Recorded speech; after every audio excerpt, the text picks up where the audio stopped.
حضور علیہ الصلوۃ والسلام نے ان باتوں کو سمجھانے کے لیے ایک حدیث مبارکہ بیان کی.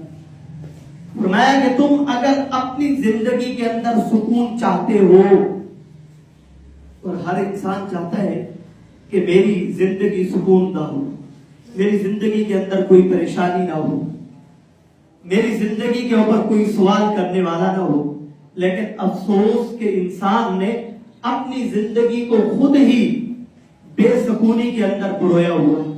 اگر شریعت مطہرہ کے اندر رہتے ہوئے، یہ شریعت کی نظر کو دیکھتے ہوئے، حضور علیہ الصلوۃ والسلام کی سیرت کو پڑھتے ہوئے اگر یہ عمل کرے تو واللہ چاہے کوئی امیر ہے یا غریب ہے، چاہے کوئی جوان ہے یا بوڑھا ہے، وہ عمر کے جس حصے سے بھی تعلق رکھتا ہے، اگر وہ حضور علیہ الصلوۃ والسلام کی سیرت کا مطالعہ رکھتا ہے، حضور علیہ الصلوۃ والسلام کے عملی زندگی کو اپنانا چاہتا ہے اس حدیث کی روشنی کے اندر، تو میں دعوے کے ساتھ یہ کہہ سکتا ہوں کہ میرا نبی سچا ہے، میرے نبی کی باتیں بھی سچی ہے اور ایمان والی ہے، تو پھر ہماری زندگی کے اندر کبھی بے سکونی پیدا نہیں ہوگی. تو حضور علیہ الصلوۃ والسلام نے فرمایا کہ جب تم دین پر چلنے والے بن جاؤ، جب تم دین پر عمل کرنے والے بن جاؤ، اور جب تم دین کے کسی کام کو کر رہے ہو، چاہے وہ نماز ہے، چاہے وہ روزہ ہے، چاہے وہ زکوٰۃ ہے، چاہے وہ حج ہے، چاہے کوئی نفلی کام ہی کیوں نہیں ہے، فرمایا کہ جب دین کا کوئی کام کرنا شروع کر دو تو سب سے پہلے یہ دیکھا کرو کہ مجھ سے اور زیادہ کون کر رہا ہے، مجھ سے اور زیادہ یہ کام کون کر رہا ہے. میں فرض نماز پڑھتا ہوں تو میں دیکھوں کہ فرض کے علاوہ کوئی مسجد کے اندر ایسا شخص بھی ہے تو میں تو فرض پڑھ کر مسجد سے چلا جاتا ہوں. میرے بعد یہاں کھڑے ہونے والے کتنے افراد ہیں جو سنت اور نوافل پڑھتے ہیں. سنت اور نوافل پڑھنے والا یہ دیکھے کہ میں تو سنت اور نوافل پڑھ کر چلا جاتا ہوں، میرے بعد کون سا ایسا شخص ہے جو قرآن کو کھول کر بیٹھ کر تلاوت کے اندر مشغول ہو جاتا ہے.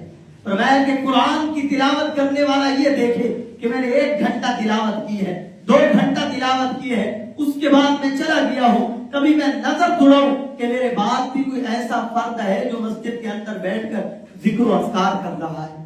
یہ ایک مثال کے طور پر نماز کی مثال دی ہے، ورنہ آپ دین کے کسی شعبے کو، دین کے کسی حصے کو، دین کے کسی کام کو لے لو اور اس کی نظر آپ اپنے کام پر نہ رکھیں بلکہ اس سے آگے اوپر والے کو دیکھتے رہیں.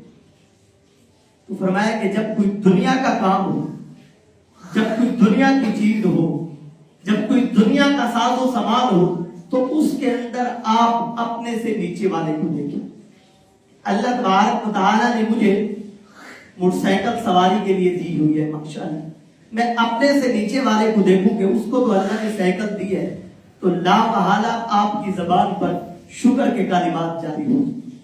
لا محالہ آپ یہ الفاظ کہیں گے کہ میرے رب نے میرے اوپر بہت بڑا احسان کیا ہو، میرے رب نے میرے اوپر بہت بڑا شکر کیا ہوا ہے. اگر اب بھی میں شکر نہ کروں، اب بھی اللہ کی تعریف نہ کروں تو گویا میں سزاوار ہوں، میں مجرم ہوں، میرے رب نے دینے کے اندر کوئی کمی نہیں چھوڑی. فرمایا آپ دیکھیں گھر کے اندر کہ اللہ نے مجھے اپنا مکان دیا ہے، میں اس کو دیکھوں کہ جس کا اپنا مکان نہیں ہے، جو کرائے پر بیٹھا ہے. اگر کوئی کرائے والا ہے تو وہ اس کی طرف نظر دوڑے کہ جس کو کرائے کا مکان بھی نہیں ملا، وہ جھونپڑی لگا کر اس کے اندر گزارا کرتا. تو اسی طرح حضور علیہ الصلوۃ والسلام نے یہ حدیث مبارکہ بیان کی ہے. کیا فرمایا کہ جب دین کا کوئی کام کر رہے ہو تو اس سے اوپر والے کو دیکھو کہ مجھ سے زیادہ بھی کوئی کرنے والا ہے. جب کوئی دنیاوی کام کے اندر آپ مشغول ہو تو پھر اپنے سے نیچے والے کو دیکھو تو ہر وقت آپ کی زبان پر اللہ کا شکر ہی شکر ادا ہوگا. آپ کبھی نہ شکری نہیں کرو گے اور انسان کی زندگی کے اندر بے سکونی، بے چینی اور نازوالی اس وقت آتی ہے جب انسان کیا کرتا ہے، ناشکری کرتا ہے. اور جب انسان دین کے کام کے اندر دیکھے کہ اللہ میں تو اس سے کم کام کر رہا ہوں، یہ تو 5 نمازیں جماعت کے ساتھ بھی ادا کرتا ہے، ساتھ قرآن کی تلاوت بھی کرتا ہے، یا اللہ مجھے بھی توفیق دے تاکہ میں نماز کے بعد قرآن کی تلاوت بھی کروں۔ تو اب نیکی کے اندر جذبہ بڑھے گا۔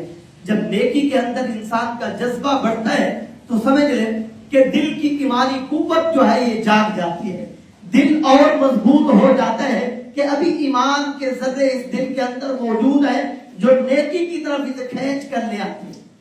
تو جب دنیاوی کام ہوں گے تو اس وقت بھی اللہ کا شکر ہوگا، پھر دل کے اندر حرص لالچ نہیں پڑے گا کہ نماز کو چھوڑو پہلے دنیا، روزے کو چھوڑ دے پہلے دنیا، زکات کو چھوڑ دے تاکہ مال اور جمع ہو جائے۔ جب یہ چیز نہیں ہوگی تو پھر انسان لا محالہ یہ کہے گا کہ جس رب نے مجھے 11 مہینے کھلایا ہے، اگر ایک مہینہ اللہ کی خاطر میں روزے رکھنے کے لیے روزی چھوڑ دوں، روزے رکھنے کے لیے اپنے آپ کو نماز کا پابند بنا لوں، دین کا پابند بنا لوں، تو وہ رب اس مہینے کے اندر بھی سے بھوکا نہیں ٹھہرے۔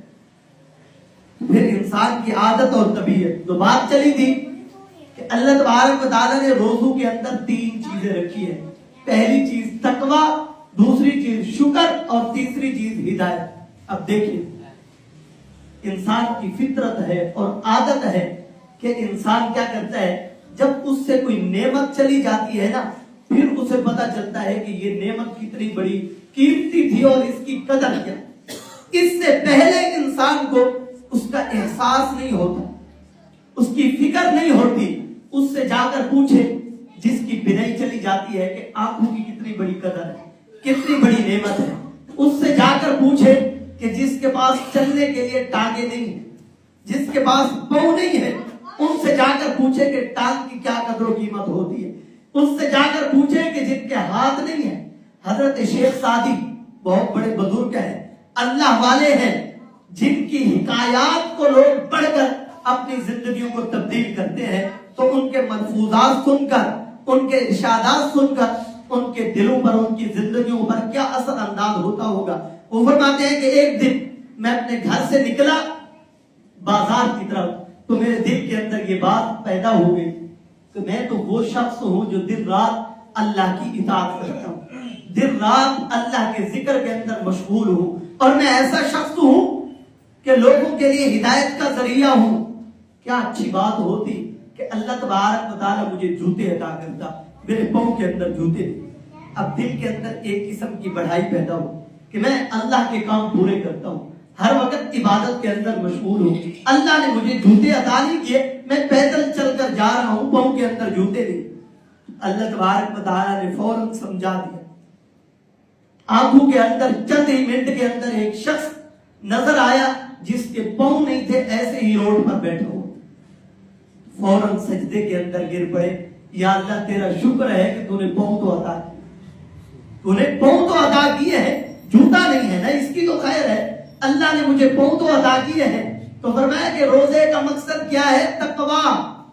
اب اپنے بات کی طرف آ رہا ہوں، تقویٰ کیسے پیدا ہوگا؟ قرآن کہتا ہے لا یکلف اللہ نفسا الا وسعها لها ما کسبت وعلیہا ما اکتسبت۔ ہم کسی انسان کی زندگی پر اس کے وزن سے، اس کی زندگی سے زیادہ بوجھ ڈالتے ہی نہیں ہے، بلکہ جتنی وہ طاقت رکھتا ہے ہم نے اسی چیز کا اس کو مکلف بنایا۔ تو اس سے پتہ چلتا ہے کہ ہر ایمان والا 30 روزوں کی طاقت رکھتا ہے۔ اللہ نے یہ طاقت دی ہے تو اللہ تبارک و تعالیٰ نے 30 روزے فرض کیے۔ اگر یہ طاقت ہم نہ رکھتے تو اللہ تبارک و تعالیٰ ہمارے اوپر یہ 30 روزے فرض نہ فرماتے۔ اب اللہ تبارک و تعالیٰ نے کیا فرمایا؟ فرمایا کہ آپ دیکھیں کہ رمضان مبارک کے اندر آپ روزہ رکھتے ہیں۔ روزہ رکھنا 3 چیزوں کا نام ہے۔ فرمایا کہ آپ کھانے پینے اور اپنی جائز نفسانی خواہشات سے اپنے آپ کو روک دینا، اپنے آپ کو اپنی جائز نفسانی خواہشات سے اپنے آپ کو روک دینا، اس چیز کا نام کیا ہے؟ روزہ۔ اور جس کی زندگی کے اندر یہ نہیں ہے تو فرمایا کہ اس کا روزہ ہی نہیں ہے۔ اور جس انسان نے روزہ رکھ لیا ہے وہ اپنے آپ کو ضرور ہی کھانے پینے سے بھی روکتا ہے اور اپنی جائز نفسانی خواہشات کو بھی چھوڑ کر بیٹھتا ہے، جبکہ یہ حلال چیزیں، جبکہ یہ شریعت کے اندر حلال ہے، کھانا بھی حلال ہے، پینا بھی حلال ہے، نکاح کے بعد اپنی خواہشات کا پورا کرنا